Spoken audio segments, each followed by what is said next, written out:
শুধু যদি আল্লাহ তাআলার উপর ঈমান আনতে ফেরেশতার উপর ঈমান আনা না, তাহলে এই এক নাম্বার গুলো অধিকার করতে পারবে না, বলে কিনা?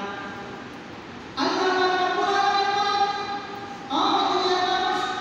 যারা দুনিয়ায় থাকাকালীন আমি আল্লাহ রাব্বুল আলামিনের উপর ঈমান আনবে, তাদের জন্য আর কিছু বিষয় আছে, ওই জিনিসের উপর ঈমান আনতে হবে। ওই বিষয়গুলোর মধ্যে দুই নাম্বার বিষয় হচ্ছে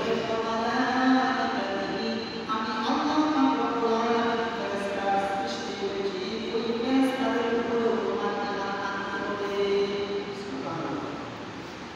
শুধু তাই নয়, এবং আল্লাহ রাব্বুল আলামিন আরো কিছু নিয়ম দিয়েছেন, শুধু ফেরেশতাদের উপর ঈমান আনলেই চলবে না, ওয়া মালাইকাতিহি ওয়া কুতুবিহি, আমি আল্লাহ রাব্বুল আলামিন দুনিয়ার জমিনে যত কিতাব নাযিল করেছি, ওই কিতাবগুলোর উপর তোমার ঈমান আনতে হবে।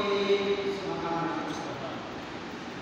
3 নাম্বার 4 নাম্বার আল্লাহ রাব্বুল আলামিন যে বিষয়টার কথা বলেছেন, ওয়া রাসূলিহি, দুনিয়ার জমিনে আমি যত নবী রাসূল পাঠিয়েছি, সমস্ত নবী রাসূলের উপর ঈমান আনতে হবে। শুধু আল্লাহর উপর ঈমান আনতে হবে না, শুধু ফেরেশতার উপর ঈমান আনতে হবে না, শুধু কিতাব সমূহের উপর ঈমান আনতে হবে না, রাসূলদের উপর ঈমান আনতে হবে। ওয়াল কাদিরি খাইরিহি, আমি দুনিয়ার জমিনে যত ভালো মন্দ দেই, তোমার জীবনে যত ভালো মন্দ আসে, খারাপ আসে, এগুলোর উপর ঈমান আনতে হবে। সুবহানাল্লাহ। বিপদ আসছে আল্লাহ তাআলার পক্ষ থেকে, এই বিপদ থেকে আমার আল্লাহ তাআলা আমাকে উদ্ধার করবে, এটার উপর তোমার বিশ্বাস রাখতে হবে। সুবহানাল্লাহ। ওয়া শাররি